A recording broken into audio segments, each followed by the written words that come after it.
Good morning. কেমন আছো তোমরা? এই যে আমার মাম্মা সোনা স্কুলে যাবে, এর জন্য রেডি করছি। তো ওর চুলটা সুন্দর করে বেঁধে দিলাম। তারপরে ওর পাপা ওকে নিয়ে যাবে। একটু রাগ করেছে, দেখেন অনেকটাই রাগ করেছে।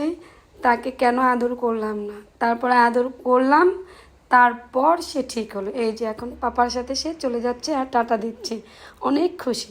Bye bye, tata. এবার আমি চলে যাব রান্নাঘরে। তার আগে আমি ফ্রিজ থেকে ফ্রোজেন পরোটা বের করে নেব। তো এটা আমি নিয়ে চলে যাব রান্নাঘরে।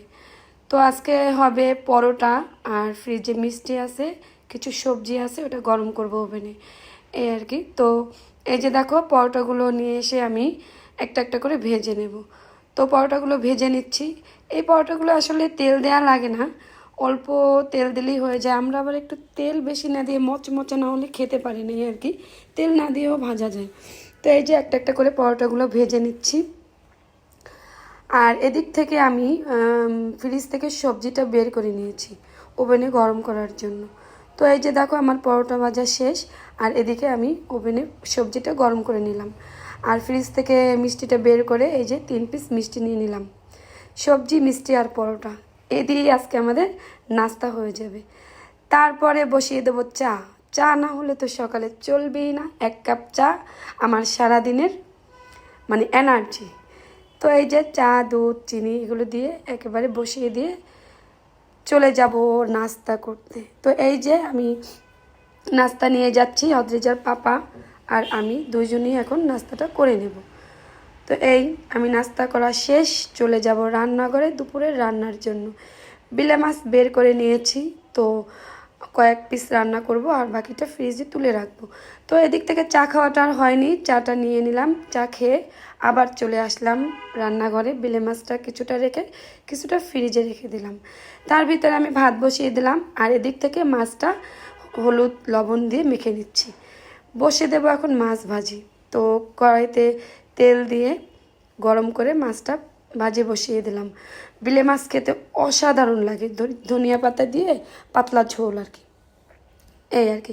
তো আমি এই যে ভেজে নিচ্ছি, একটু কড়া করেই ভাজতে হবে, না বিলে মাছ নরম তো ভেঙে যাওয়ার সম্ভাবনা থাকে। তো একটা একটা করে আমি একটু ভেজে নিলাম। বিলে মাছে একটু ময়দা দেবেন, দেখবেন একদম আস্তে আস্তে থাকবে, মাছটা আর ভাঙবে না। তো মাছ ভাজা আমার হয়ে গেল, কড়াই দিয়ে দিলাম। কড়াইয়ে তেল দেব, তেল দিয়ে আমি মশলাগুলো ছেড়ে দেব। এখন মশলাটা ভালো করে কষিয়ে নেব। কষিয়ে খুব ভালো করে কষাতে হবে, নাহলে তো মশলার মানে কাঁচা স্মেলটা যাবে না। ভালো করে কষিয়ে নিলাম, একটু হালকা জল দিয়ে আর কি ভালো করে কষিয়ে নিতে হবে। তো এই যে আমি কষিয়ে পরিমাণ মতো জল দিয়ে দিলাম।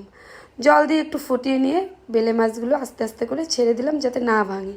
তো আস্তে করে নাড়া দিয়ে আমি আস্তে আস্তে হতে থাকি এদিকে বেলে মাছ, আর ওদিকে আমি মশলা বেটে মশলাটা দিয়ে দিলাম। ধনিয়া পাতা মশলা দিয়ে একেবারে নাড়াচাড়া দিয়ে হয়ে গেল কিন্তু আমার বেলে মাছ ডান। তো মাছটা এখন আমি নামিয়ে নেব। অসাধারণ খেতে লাগে ধনিয়া পাতা দিয়ে বেলে মাছের পাতলা ঝোল। আপনারা খেয়ে দেখবেন, আসলে আমার কাছে ভালো লাগে, জানি না আপনাদের কাছে কেমন লাগবে। যাই হোক, আমি কিন্তু রান্নাটা শেষ করে নিলাম। তো ওদিকে আমি আবার পুঁই শাক রান্না করব, এর জন্য পুঁই শাকটা কেটে নেব। তো এই যে আমি পুঁই শাকটা কেটে নিচ্ছি। পুঁই শাকের সাথে সাথে জাম এনেছে, এগুলো একটু ধুয়ে নেব। যাই হোক, এই যে পুঁই শাকটা কেটে নিচ্ছি। পুঁই শাকের ভিতরে পোকা থাকে, যাক পুঁই শাকটা কেটে নিয়ে ধুয়ে চলে আসলাম রান্না করতে। তো কড়াইতে দিয়ে দিলাম জিরা ফোড়ন। জিরা ফোড়নটা একটু লাল লাল হলে আমি ছেড়ে দেবো পেঁয়াজ। পেঁয়াজ মরিচ দিয়ে একটু ভেজে নিচ্ছি। ভেজে নিয়েই পুঁই শাকটা ছেড়ে দিচ্ছি।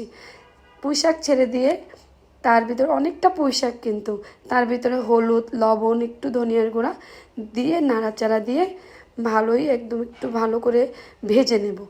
তো পুঁই শাকটা খেতে আমার কাছে আসলে ভালো লাগে, আমি পুঁই শাকটা পছন্দই করি।